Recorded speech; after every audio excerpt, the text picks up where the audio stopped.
Bismillahirrahmanirrahim. Alhamdulillah Rabbil Alamin. Alléluia. Alléluia. Alléluia. Shalom. Shalom. Shalom. Bonjour et bonsoir à tous. Je m'appelle Sam Edris Samake. Je suis africaniste. Je suis ivoirien. Ressortissant du nord de la Côte d'Ivoire, mais je suis né au centre-ouest de la Côte d'Ivoire, précisément à Isia. Je précise encore aujourd'hui que tous mes parents y sont enterrés, à Isia, pas au nord, pas au Guinée. Mes parents sont enterrés à Isia. Mes frères et sœurs sont enterrés à Isia. Nous avons un caveau familial dans notre champ. Donc, c'est dire que je suis très fier que mes parents m'ont eu à Isia. Et je suis très fier d'avoir connu une autre ethnie que la mienne, précisément les Bété. Et au fil de mon adolescence, en grandissant, nous avons été à l'école avec des jeunes voltaïques, ou du moins d'origine voltaïque, mais qui étaient ivoiriens. Nous avons été à l'école avec eux. Nous avons été à l'école avec des jeunes dahoméens, actuels Bénin. Donc nous avons été à l'école avec une multitude d'enfants dont les parents venaient des pays limitrophes et qui étaient installés en Côte d'Ivoire depuis, ils ne pouvaient pas, bon, je ne sais pas, parce qu'il y a d'autres même qui avaient leurs grands-parents qui sont nés à Isia, qui sont nés en Côte d'Ivoire. Les Guinéens, les Maliens en font partie. Donc ils n'avaient aucun rapport réel, physique, spirituel avec leur pays d'origine. Et ceux-là, on a continué à les appeler étrangers. Je suis contre ça. Je n'ai jamais admis ça. Quand quelqu'un quitte son pays pour aller chercher meilleur ailleurs et qu'on lui ouvre les bras et qu'il s'installe et qu'on accepte, je crois qu'il devient une partie de vous-même. Donc voilà l'un de mes combats aussi. Ceci étant, je reviens encore au président Houphouët aujourd'hui que nous avons admiré, qui a été, pas mon autre mentor, pas mon mentor à moi, qui a été le mentor de mes parents. Houphouët était un petit dieu pour mes parents. Houphouët était irremplaçable. Vous ne pouvez pas comprendre qu'est-ce que Houphouët représentait pour les populations ivoiriennes en ce moment. Et les enfants de mon âge, ce que nous entendions, quand nous allions à l'école, il y avait un culte de la personnalité aussi. Pas aussi, pointé comme en URSS, comme dans les pays marxistes, mais il y avait le culte de la personnalité. Je me rappelle très bien, quand j'étais au CEG de l'autoroute à Treichville, quand Houphouët devait passer pour aller en France, il y allait régulièrement, on nous faisait sortir pour lui dire au revoir. Bon, moi personnellement, je ne comprenais pas pourquoi on nous faisait sortir pour ça. Et on nous faisait sortir, nous les élèves, puis on venait, et bon voilà, on agissait, bon, ils sortaient, et puis bon voilà. Donc c'est vous dire comment Houphouët était aimé de son peuple. Un peu forcé, mais réellement, il y avait une symbiose entre Houphouët et son peuple. Ça, je dois le reconnaître aussi. Je suis en train de venir faire un petit cours aux jeunes générations aujourd'hui. Hier, j'ai écouté Bourgi, qui a fait un excellent livre sur l'Afrique, sur nos présidents. Bourgi était au secret de nos palais. Il a connu Houphouët. Il a connu tous les présidents africains contemporains. il les a connus, il les a fréquentés et il a observé. Et le résultat, c'est un excellent livre. Hier ou avant-hier, en fait, j'ai écouté, j'ai regardé hier, j'ai visionné hier. Il était l'invité spécial d'une nouvelle émission de l'excellent journaliste guinéen qui s'appelle Lamine Guirassy. Espace. Oui, il fallait dire la vérité. Et tous ceux qui l'ont vu, sincèrement, je l'ai regardé pour une raison. Je voulais savoir ce qu'il va dire du président Laurent Gbagbo. Je n'ai pas été déçu, j'ai été agréablement même surpris que ce monsieur garde une excellente idée très profonde du président Gbagbo et qui aime profondément le président Gbagbo. Bien qu'il soit un peu, bon, je comprends ça, c'est un Africain, c'est un Libanais, mais qui a grandi au Sénégal. Et les Sénégalais sont ce qu'ils sont, on le sait aussi. Il ne peut pas, bon, il y a les petites blagues, les petits machins, mais ce que j'ai compris, ce monsieur est plus gbagboïste que moi. Il est plus gbagboïste que les gbagboïstes de Côte d'Ivoire. Il adore Gbagbo. Il a essayé de l'aider, ça n'a pas marché. Il n'avait pas les pouvoirs, mais il a fait ce qu'il a pu. Ça, je le dis pour sa défense. Et ça, c'est la vérité. Mais hier, avec le jeu des photos, il a dit des choses très intéressantes sur beaucoup de personnalités. Mais il y a une personnalité qui a retenu mon attention. Et cette personnalité, c'est Dominique Ouattara, né Dominique Novian, né Dominique Folero. Maintenant, c'est là que je vais en venir. Le président Houphouët, très grand président, très grand président, mais nul n'est infaillible. Houphouët avait aussi ses fautes. Houphouët avait aussi ses petits complexes. Houphouët était complexé en fait, des grands hommes.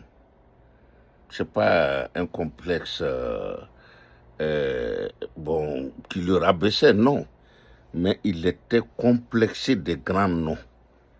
C'est ainsi qu'Houphouët, avant de connaître De Gaulle, il était très complexé. Et il est devenu l'un des collaborateurs les plus admiratifs et les plus admirés du président De Gaulle lui-même, qui admirait beaucoup Houphouët, qui lui a consacré beaucoup de très bons mots. Donc Houphouët était complexé. Il faut que les Ivoiriens le sachent, il faut qu'on dise la vérité. Moi, je ne peux pas mentir. C'est mon opinion. Et je vais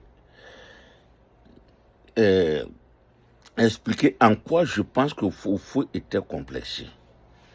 La tour Eiffel de la France. Et nous ne savons pas, bon, ça a été construit, je crois, 100 ans, 200 ans maintenant. Mais celui qui l'a conçu, sincèrement, c'est un génie, c'est un savant, c'est un génie. Eiffel, je crois que c'est son nom. Et Houphouët a tellement admiré ce monsieur, que Houphouët, complexé, a donné la chance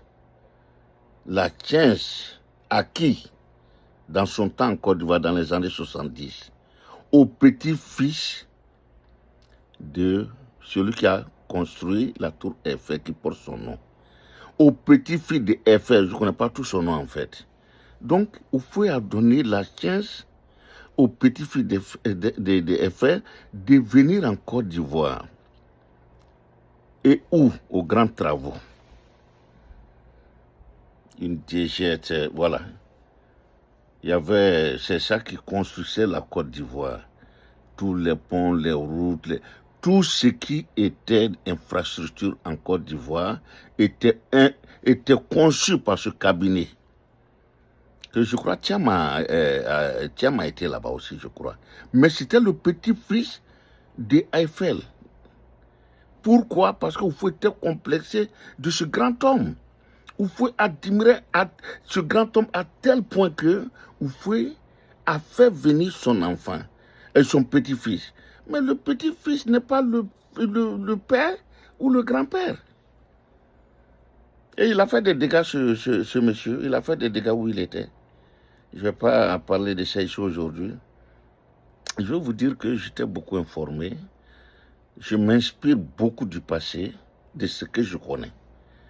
Et que les jeunes générations ne le savent pas. Même les Ivoiriens, rares sont ceux, même les vrais collaborateurs de Dufoué, rares sont ceux qui savaient que ce monsieur était le petit-fils de Eiffel. Mais c'est au fond qu'il a fait venir par admiration pour son grand-père, par complexe du blanc, du grand savant Eiffel. Sinon, la Côte d'Ivoire a produit beaucoup de gens qui ont fait pont et chaussée. J'ai l'un de mes cousins qui faisait parmi. Sékou Touré, il était à la Petrosi. Il a été, je crois, chef ou directeur d'exploitation de la Petrosi. C'est Sékou Touré, avec son équipe, qui ont découvert le pétrole au large de Jacquesville. Le pétrole de Jacquesville, c'est un Ivoirien, mon cousin Sékou Touré. Je le dis aujourd'hui. Donc, c'est dire que Sékou Touré pouvait diriger ce cabinet-là. Cette structure que vous avez. Donc, par extension maintenant, suivez mon regard, Dominique Follero, puisque c'est d'elle que je vais parler maintenant. Ce nom-là, Follero, rares sont les Ivoiriens qui se rappellent aujourd'hui de Raoul Follero. Raoul Follero, c'était le monsieur qui avait créé, je crois, un organisme ou un organe ou bien une société, en tout cas, qui s'occupait des lépreux dans le monde entier. Qui a créé une structure qui s'occupait des lépreux. C'est ainsi que Oufoué avait la plus grande place de lèpre en Côte d'Ivoire. Et Oufoué a beaucoup fait pour l'éradication de cette maladie en Côte d'Ivoire. Sincèrement, je le reconnais. Et ce monsieur était accueilli en grande pompe. Raoul Follero, chaque fois qu'il venait en Côte d'Ivoire, Oufoué a vénéré ce monsieur. Je pense que maintenant, beaucoup d'Ivoiriens vont se rappeler de ça. Ceux de mon âge, les moins jeunes, vont se rappeler. Donc, Raoul Follero, c'est un juif. Oufoué a beaucoup travaillé aussi avec les juifs. Les gens ne le savent pas. Oufoué, il était ouvert, hein. Il était très ouvert, il était très intelligent. Et il savait travailler avec les gens. La Sonitra, rares sont les Ivoiriens qui savent que la Sonitra était une société israélienne. Même la basilique du plateau, là, je crois que c'est la basilique. Non, pas. Enfin, le truc catholique, la maison catholique au plateau, là. C'est la Sonitra qui l'a fait. J'ai eu la chance d'avoir des frères un peu partout. J'ai mon cousin direct qui y a participé, qui n'a pas fait un seul jour d'école, mais qui était plus qu'un ingénieur en ce qui concerne le bois. Et j'ai une anecdote que je vais vous raconter. Il était tellement... C'est-à-dire, il est rentré à la Sonitra quand il avait 19 ans. Et après 15 ans, les différents directeurs qui venaient, les différents ingénieurs qui venaient, travaillaient avec lui. Et lui, il a pris leur secret petit à petit. Et les gars l'ont formé à telle enseigne qu'il était plus qu'un ingénieur. Et il était payé comme journalier. Et en 81, il me l'a dit et il m'a dit qu'il voulait vraiment... Parce que tous les ingénieurs qu'on faisait venir, c'est lui qui leur montrait le travail. Et il a dit que ce n'est pas normal et de faire une lettre de revendication. C'est moi et un de mes amis. Bon, j'étais au cours pigé dans le temps. Et j'avais le verbe et j'ai rédigé la lettre. Et j'ai dit que c'est lui qui est en train de former tout ce qui arrivait. Et il allait remettre à son directeur général. Et qui s'est renseigné, qui a appelé, je crois, Tel Aviv ou bien dans son pays. Pour ceux qui sont déjà passés, ils ont tous dit que oui, qu'ils méritaient. Et à partir de ce jour, on l'a nommé. Et il a pu avoir une meilleure vie. Ça, je fais cette parenthèse. Donc, rares sont ceux qui savaient que la Sonitra était une société israélienne. Donc, Raoul Folero était un juif, mais que vous pouvez admirer beaucoup. Et le gars, quand il est passé, la Côte d'Ivoire était ouverte à la famille Folero. Donc, Senki et son fils est venu avec sa femme, qui est Dominique Folero. Et le jeune, je ne vais pas m'étendre dessus, il n'a pas une longue vie, il est décédé. Et Oufoué connaissait déjà. Donc ça étonne beaucoup de gens comment Dominique a pu rencontrer Oufoué. C'est par le biais de son grand beau-père qu'elle a pu rencontrer Houphouët-Boigny. Et le jeune Folero étant décédé, sa femme, Madame Folero, s'est vue, comment dirais-je, pistonnée par Houphouët. Ce que les gens racontent, je ne rentre pas dans ça. Je suis un peu plus petit, puis je respecte aussi. Nous, le respect de l'aîné, il y a des choses, on ferme les yeux, on ne voit pas ça. Donc je ferme et je suis sur ça. Et c'est ainsi que Dominique est arrivé dans l'entourage immédiat du président Houphouët.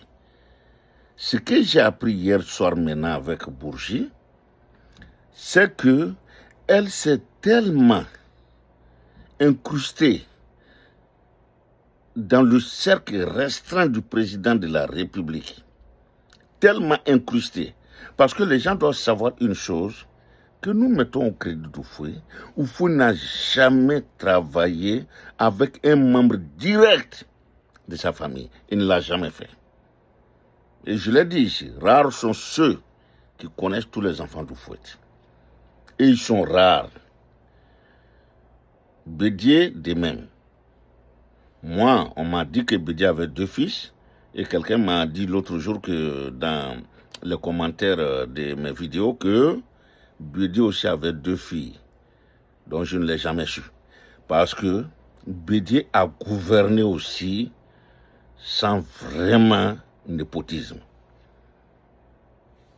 Je reviens encore à Houphouët. L'erreur fatale d'Houphouët, c'est le complexe qu'il nourrissait envers ces grands hommes qui a été l'erreur fatale avant son décès. Et c'est ce qui nous cause aujourd'hui tous les problèmes en Côte d'Ivoire. Dominique étant dans l'entourage immédiat d'Houphouët, et Alassane étant informé, parce qu'il était à un poste quand même, il est très informé. Et je crois que lui et Dominique, ils se sont rencontrés, ils ont fait un tandem. Et ce que les gens nous disent, moi je n'en sais rien, mais ce qui est sûr, Dominique gérait la fortune immensement immense du président Houphouët-Boigny dans l'immobilier. Et la parenthèse, je vais ouvrir, Houphouët a un appartement ici à New York, à Eastside, le quartier des extra riches. Là encore, j'ai une anecdote. Parce que je faisais le taxi, qu'on appelle le taxi sauvage, qu'on appelle Gypsy, c'était le taxi sauvage.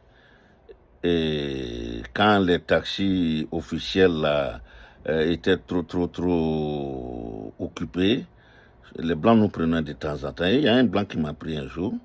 Et quand ils viennent, ils causent beaucoup. Bon, il m'a demandé d'où je viens. J'ai dit de la Côte d'Ivoire. Il dit non, c'est pas possible. Les Ivoiriens ne peuvent pas être ici. Je dis oui, je viens de la Côte d'Ivoire. Il dit non, la Côte d'Ivoire est un pays trop riche pour que les habitants puissent s'expatrier. Je dis non, pourtant je viens de la Côte d'Ivoire. Et il m'a fait rentrer dans la cour de son immeuble et il m'a dit de garer la voiture et il allait me montrer l'appartement. C'est écrit Félix Houphouët-Boigny en or. Et c'est ainsi que j'ai su. Et il m'a dit que Houphouët-Boigny est trop riche, la Côte d'Ivoire est trop riche à travers Houphouët. Et je lui ai dit que prochainement, j'allais lui expliquer que le président peut être très riche dans un pays très pauvre.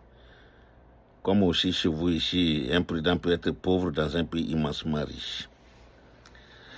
Donc, voilà un peu Dominique que Houphouët a mis dans son staff restreint et qui gérait l'immense richesse d'Houphouët.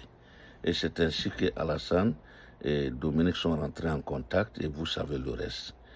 Et maintenant, l'erreur que nous payons, c'est d'abord d'avoir fait rentrer Dominique Folero dans son staff restreint, pas officiellement, parce que Bourget nous l'a dit, elle faisait des missions très spéciales d'Houphouët en Europe. Des missions très spéciales, cette dame-là le faisait. Donc c'est vous dire que Dominique était très bien placé pour introduire Alassane et puis pour endormir l'éveil du président Houphouët sur les intentions futures du président Alassane Dramane Ouattara. Et j'aimerais que ces gens le savent et nous en payons aujourd'hui les conséquences. Et l'une d'autres conséquences ont été que Houphouët était un peu tribaliste. C'est ainsi qu'il a enlevé Yassé du Dauphinat et mettre le président Bédié. Et là encore, moi, je n'ai jamais été d'accord. Malgré mon jeune âge, j'ai trouvé que ce n'était pas normal. Parce que Félix Yassé, qui insultait Sékou Touré à sa place, Philippe Yassé, tous ceux qui disaient quelque chose de négatif à Houphouët, c'est Philippe Yassé. Philippe Yassé s'est vraiment mouillé. Il a mouillé le maillot, comme on le dit, pour Houphouët, pour être le dauphin, pour être un jour à la tête de la Côte d'Ivoire. Et ça a été l'une des erreurs fatales de la Côte d'Ivoire, d'Houphouët-Boigny. Donc il est parti. Il a fait ce remue-ménage, il est parti. Les Ivoiriens ne le savent pas aujourd'hui, mais il faut qu'ils le sachent. Que Houphouët, malgré tout le respect que nous avons pour lui, c'est lui qui a créé ce qui s'est passé, ce qui se passe aujourd'hui. Et moi, j'ai une seule petite explication. Houphouët était quelqu'un qui aimait tellement qu'on l'adore, que lui-même, il voulait qu'on le regrette quand il va partir. Qu'on dise que si Houphouët était là, cela n'allait pas se passer. Si Houphouët était là, ceci n'allait pas se passer. Et c'est ça aujourd'hui que nous vivons. Quand on parle d'Houphouëtisme, c'est ça en fait l'Houphouëtisme. Il avait ses qualités à lui. Mais il ne devait pas mettre quelque chose pour se faire regretter. Et là, aujourd'hui, nous le regrettons, mais nous le regrettons amèrement et négativement. Nous ne regrettons pas, tout le monde ne regrette pas Houphouët positivement aujourd'hui. Parce que vous voyez dans quoi nous vivons. Si Houphouët n'avait pas mis Dominique à côté de lui, quand son mari est décédé, elle devait rentrer en France ou bien en Israël. Il devait le faire, elle n'avait rien à faire. Elle n'avait pas un sou. Et c'est lui qui l'a gardée. Et c'est lui qui a fait d'elle une femme très riche. Elle est manipulatrice, je le sais. Mais c'est Houphouët qui a fait d'elle ce qu'elle est. Et elle voulait plus que ce qu'on lui a donné. Et elle a cherché Alassane, qui avait aussi ses petits trucs dans son sac. Et les deux, réunis, voilà ce que nous vivons aujourd'hui. Et c'est venu d'où? C'est Houphouët-Boigny qui l'a créé. Peut-être qu'il se retourne mal aujourd'hui dans sa tombe, mais il faut appeler chat un chat un chat. Sinon, Philippe Yassé était là. Boni était là, Boni Alphonse. Lanzeni Coulibaly Korogo. Il y avait des gens qui pouvaient valablement être à cette place. Mais il faut être tribaliste. Mais Bédier lui a payé parce que Bédier est venu faire une dévotisation de la Côte d'Ivoire. Même Thérèse n'était plus permis d'aller à la salle d'honneur. C'est pas normal. Les Ivoiriens doivent savoir la vérité. Moi, je sais cette vérité, je l'ai dit aujourd'hui à la face du monde. J'aime Bédier. Mais il a été forcé d'être où il était. Et quand les Ivoiriens ne le savent pas, c'était pendant le congrès en 1980. J'étais là. J'étais le plus jeune congressiste d'ailleurs parce que je faisais partie de la délégation de mon village, Samango. Donc voilà un peu ce que je voulais que la jeune génération sache. Hier, avant-hier, j'ai fait des vidéos et j'ai été coupé brutalement. J'aimerais expliquer ça. Je ne suis pas Google. Parce que je ne suis pas Google, j'ai été interrompu brutalement. Je ne sais pas pourquoi et je ne sais pas comment reprendre le fil. Et quand je suis coupé, bon, je suis embrouillé. Mon fils qui s'y connaît est aujourd'hui à l'université. Ma fille qui s'y connaît, elle travaille, elle n'habite pas avec moi. Et ma femme qui pouvait m'aider, elle est toujours au travail. Je suis toujours à la maison. Et je vous l'ai dit, parce que je suis fier aussi de parler de moi. Je suis handicapé, je suis drépanocytaire. Mais aujourd'hui, je suis handicapé, mais pas l'handicap que vous croyez. Non, je peux marcher, mais difficilement. J'ai un déambulateur, alhamdoulilah, je suis aux États-Unis. J'ai le maximum de... Oui, vous me voyez si vous ne pouvez pas le savoir. Vous allez me voir dehors, vous ne pouvez pas le savoir. Bon, écoutez. Donc, je ne sais pas comment le faire. Et aujourd'hui, si ça se coupe encore, c'est le même truc. Ma fille dit qu'elle va venir prochainement. Elle va venir arranger ça. Je ne suis pas Google. Voilà, Google m'a surpris. Je ne suis pas Google. Je sais de comprendre Google. Nous, le téléphone, mettre sur nos oreilles, réellement, c'est aux États-Unis. Voilà, quand je venais ici, à Isia, le préfet avait son téléphone, le sous-préfet avait un téléphone. Rares étaient ceux qui avaient un téléphone. Dans tout Isia, il n'y avait pas plus de 10 personnes qui avaient un téléphone à la maison. Donc c'est ici que j'ai découvert le téléphone. Et après, voilà, j'ai découvert la science, la technologie. Bon, voilà, aujourd'hui on a les cellulaires. Sinon, nous, ce que nous connaissons, c'est d'écrire. Et les enfants ne savent pas écrire aujourd'hui. Mon fils, même qui vient d'aller au collège, son écriture, bon, moi je peux la lire parce que je suis habitué, mais vous ne pouvez pas lire ses écritures. Parce que tout est computer, tout est sur les machines, tout est machin. Et nous, on a vécu notre vie. Il faut qu'on raconte ça aux jeunes générations.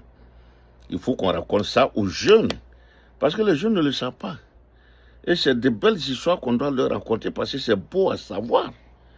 Ce que nous avons vécu. Et aujourd'hui, ils ont le téléphone. Le téléphone a tout facilité aujourd'hui. Les jeunes sont devenus fainéants à cause du téléphone. Voilà. Les gens ne causent plus. En vacances, il n'y a plus de balles, il n'y a plus de toute la Côte d'Ivoire, l'Afrique même. Tu ne vois plus de balles, tu ne vois plus de... Bon, nous avons ces balles de fin d'année ou bien des vacances qu'on appelait des booms après des balles. Bon, c'est des choses qui n'existent pas aujourd'hui.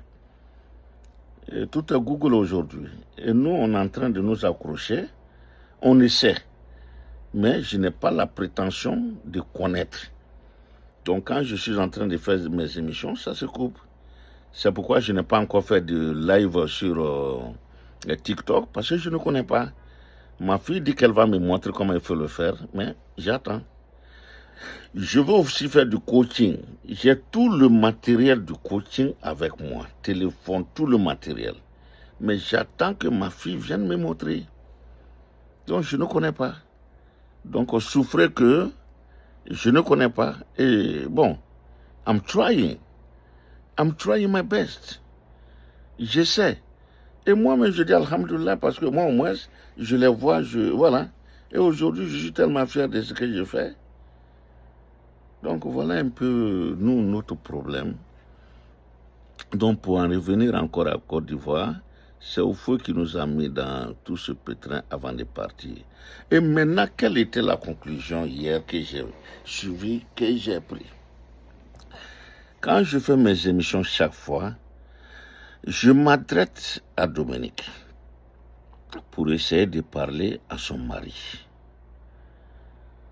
Et j'ai cru sincèrement qu'Alassane n'en fait qu'à sa tête, qu'Alassane n'écoute personne, ni Dominique, ni son frère, ni ses soeurs, ni ses nièces.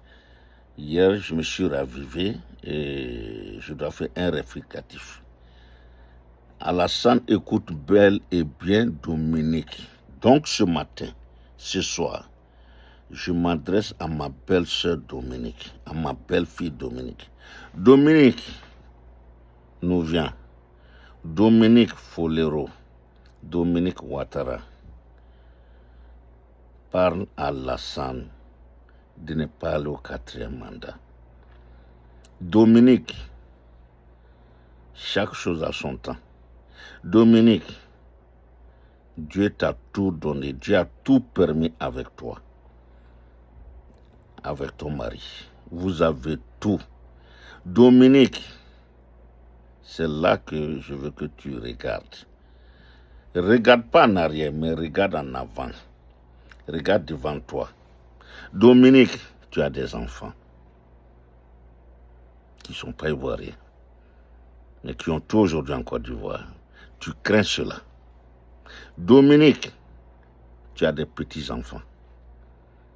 Dominique, il faut voir ce qui peut leur advenir demain. Pas en Côte d'Ivoire, dans la sous-région.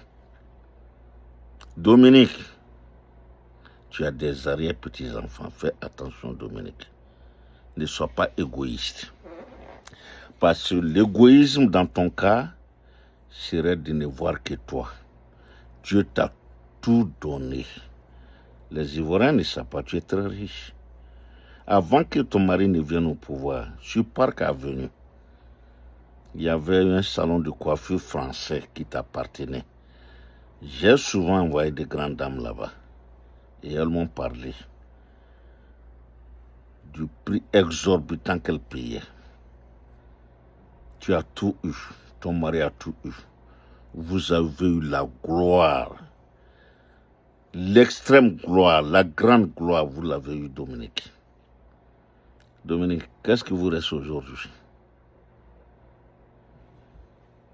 Qu'est-ce que Dieu ne vous a pas donné à toi et à Alassane? Dominique, surtout à toi, qui est venu les mains vides en Côte d'Ivoire, avec un mari, bon, je ne sais pas, son travail m'a dit qu'il était professeur, bon, je ne sais pas. Mais vous n'avez rien quand vous êtes venu. Vous n'avez pas d'argent quand vous êtes venu. Et aujourd'hui, tu es immensément riche, Dominique. Le patrimoine immense, très immense de Fouet est dans tes mains, est dans vos mains.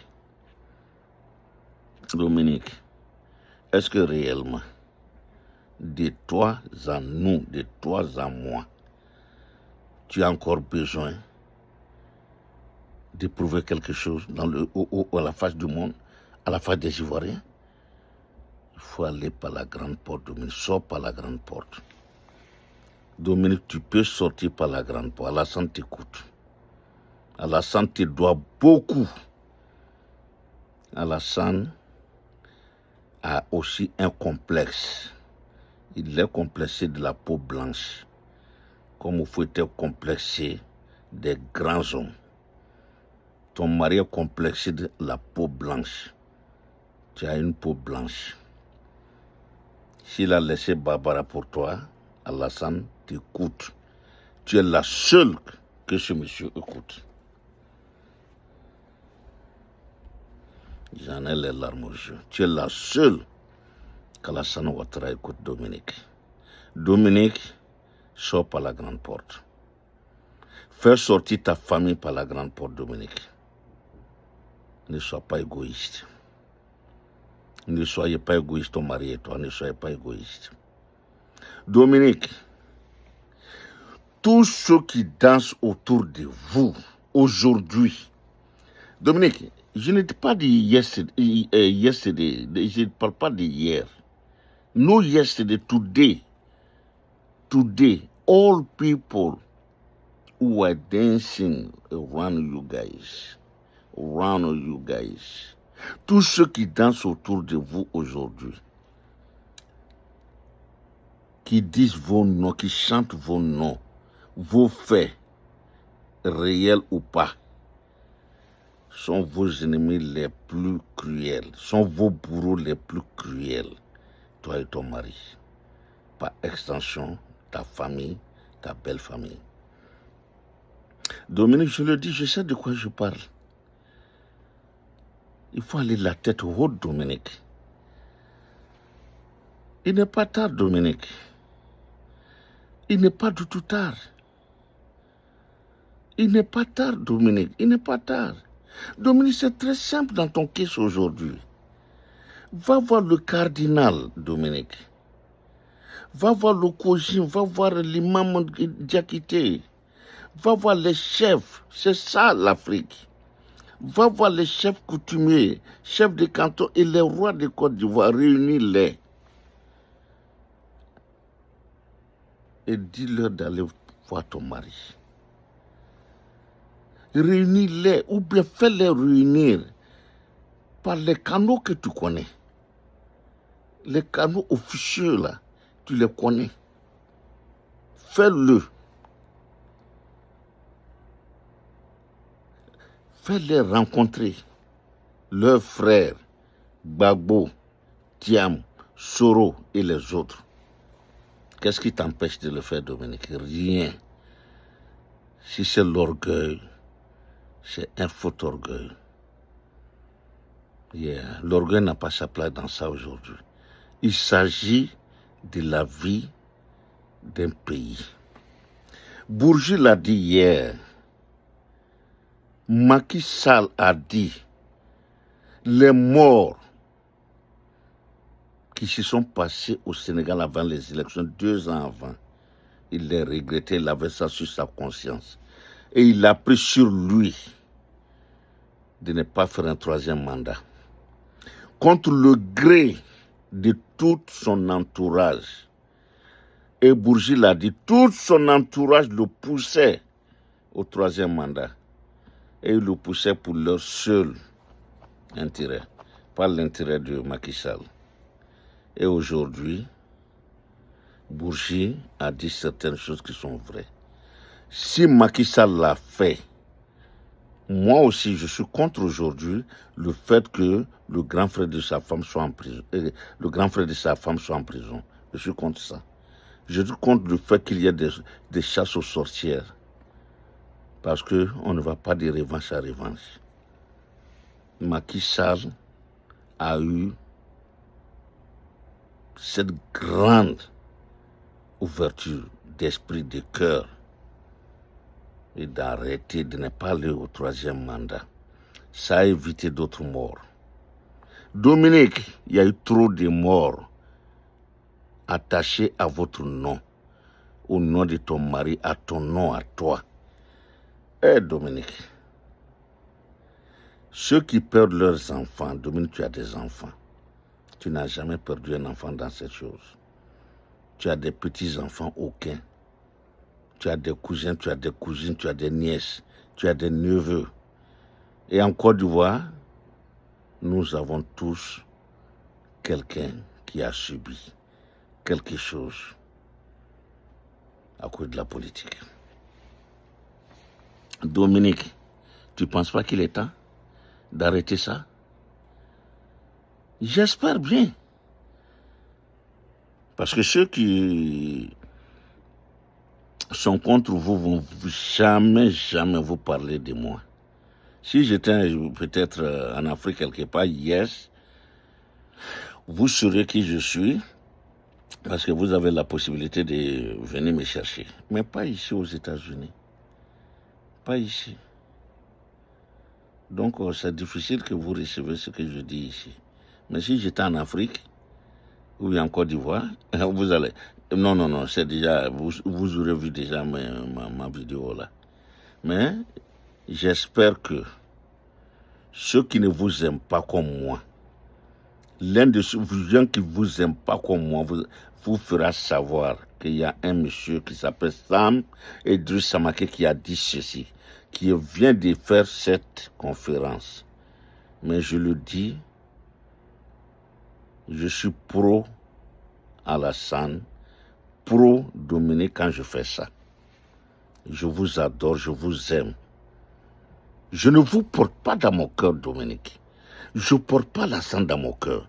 Mais, ce que je suis en train de faire, je suis pro Ado, je suis pro Dominique. Je vous adore à tel point que je vais vous éviter, si vous ne faites attention, l'inévitable. Il faut savoir partir. Sachez bien partir.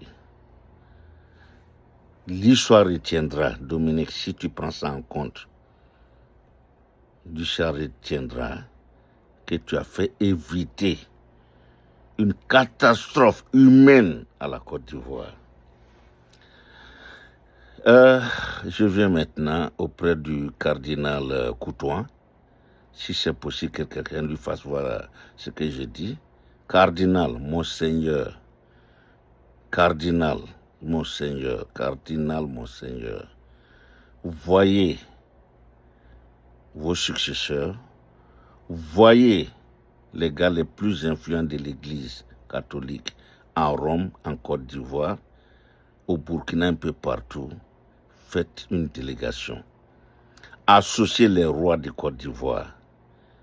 Associez les imams de Côte d'Ivoire. Impliquez-vous. Évitez, Monseigneur Coutouin. Vous avez fait une homélie que nous avons beaucoup appréciée.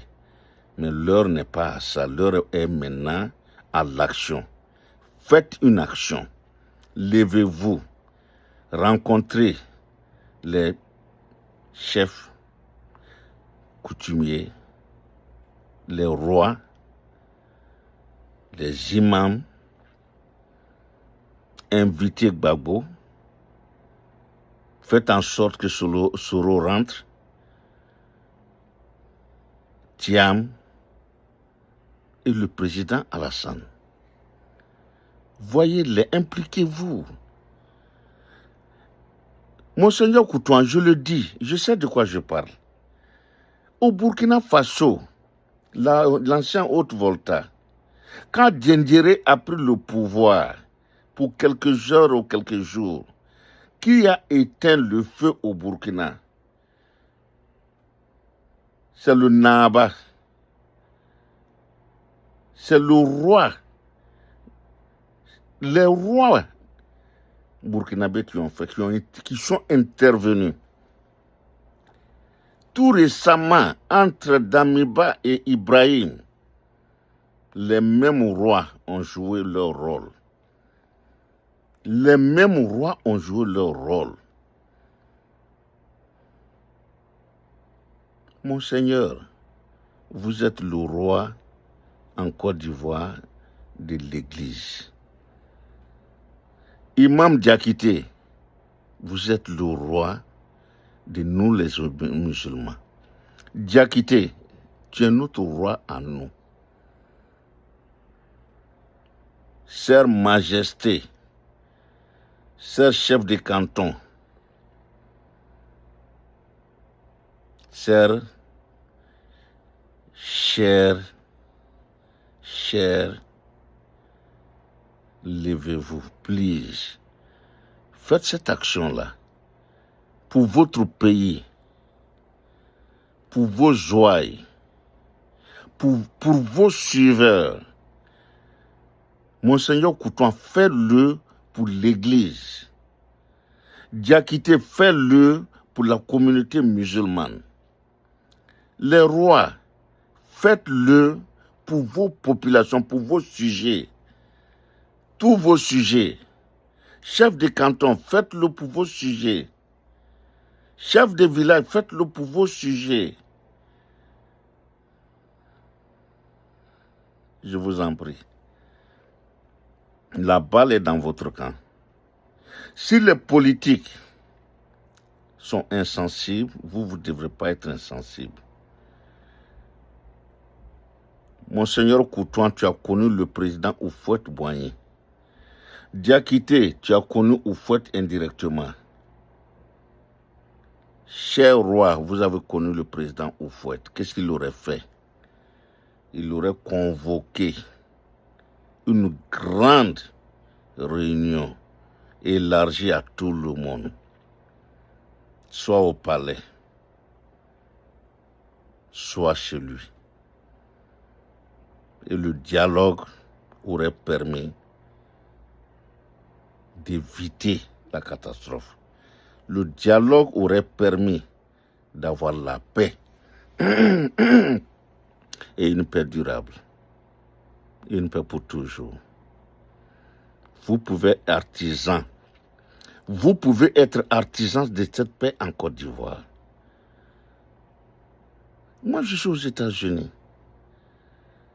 Je peux dire, c'est pas mon... Non, je ne peux pas le dire d'ailleurs. Mes parents sont là. C'est vous mes parents. Vous êtes tous mes parents. Sans exclusion. Je suis Baoulé, je suis Bété, je suis Djoula. Je suis Abel, je suis Atié. Faites un effort. Monseigneur Coutouan, encore une fois, devez-vous rencontrer les imams, l'imam Diakité. Imam Diakité, Issabari. Je le dis dans notre langue maintenant. Ake Allah Koson. Aka Tchela Koson, sallallahu alayhi wa sallam. Diakité, Ake Allah Koson. Ake Kurana Koson. Aka Angundu Koson, sallallahu alayhi wa sallam. Ay blani wule Koson. Neka fitna natoye, ay fitna, aya atalasa. Le régime a créé nous le Koson. Alou de yano bi. Kamoi bo jangataro. Kamoi bo filiro. Ay sabare, ay kana partita. Ay bra partita. Ole ba Côte d'Ivoire nyami. Mais ouati ba se ayo dablati. Diakité. Yérom noni. Ite biti ta place là. Ite djula ta place. Allah le ni blalay. Il est possible nane ala le na dima nou ma dima mais ala ko kuye meneke il est à la sa il fitna nyembe ambe balo l'enviaro chrétien féticheur joti ambe balo l'enviaro il sabari Diakité il wuri c'est Coutouan Monseigneur Coutouan ou bien moi me a placé la soma. Les rois là, grand frère, Mobria Ibro, Sanzia Ibro, Fembia Ibro. Mingoto menen chena ayma nimi ma to badalu ma mimi ka to ay to juya wa mi zako ngala. Imam Issabari. Imam Diakité Issabari. Iwuri. C'est Coutouan na moima. C'est Jamana Trima. Il faut éviter. Ni ba me vous mani obéir ko tu santa o prapra kanye o yukutu. Mais Issabari yuri. Naka fo biu. Atena mo klendo de. So ma sanjite mo klen bisiade. So ma sanjite mo klen bisiade. Donc, Imam Diakité, Imri Alama, Imri Achilama sallallahu alayhi wa sallam, Imi kura na bama, Ye kura na mikrana, Imri kura na oma, Iwuri. Ay tina fo komo makma yede. Ay tina fo komo makma yede. Diakité. Ayesra à la clé. Ye plasim na la le na di mamo madima sira alanye. Aye chinganfo sira alanye ayawura ye tala sa. Chinganfo yere dablasa. Ante chinganfo yoro roble. Dans 2 mois, Côte d'Ivoire bina jeni. Aye sabar kono var kana jeni. Aye wuri kay lo. Aye sabara ya wuri. Aye sabara ya wuri. Aye sabara ya wuri. Monseigneur, j'expliquais à l'imam Diakité de se lever au nom du Saint-Coran, au nom de Dieu lui-même, au nom de son envoyé, Mohammed sallallahu alayhi wa sallam, et de vous voir, de te joindre, de vous voir, de voir les chefs avec toi, les chefs traditionnels, les rois, côtoient au nom de la Bible, au nom de la Bible, au nom de la Sainte Bible, au nom de Jésus et au nom de Jésus.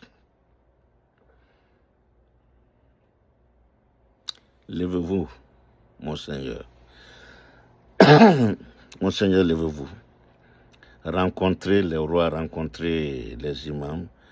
Allez voir qui des droits. Et qui des droits aujourd'hui, c'est la Sainte qui a les clés en main. Et en passant, prenez Gbagbo et avec vous, appelez Thiam, dit à la Sainte de faire voter un décret rapidement, faire rentrer Soro et de créer les conditions d'une paix en Côte d'Ivoire, de renouer. Vous pouvez instaurer ce dialogue-là, vous, Coutouin, vous, Diakité, vous, roi et chef. Bon, voilà. En Djoula, on dit que qu'on souffle nunca tanlike ka kinlika longo braba. Je traduis. Si vous avez un âne qui vous mord et qui jette ses pattes derrière pour vous abattre, c'est tout ce qu'il peut faire. C'est ce que je pouvais faire. Donc, Ivoirien, AES, Africanis. Bon, voilà, c'était mon coup de gueule ce matin, ce soir. Abonnez-vous, ça me fait plaisir quand même quand les gens s'abonnent, j'aime ça beaucoup. Beaucoup de cœur, beaucoup de likes. Et puis, excusez mes imperfections, excusez peut-être mes écarts de langage. Je m'excuse beaucoup. Je ne veux offenser qui que ce soit personne. Donc, que Dieu nous aide. Shalom. Salam alaikum.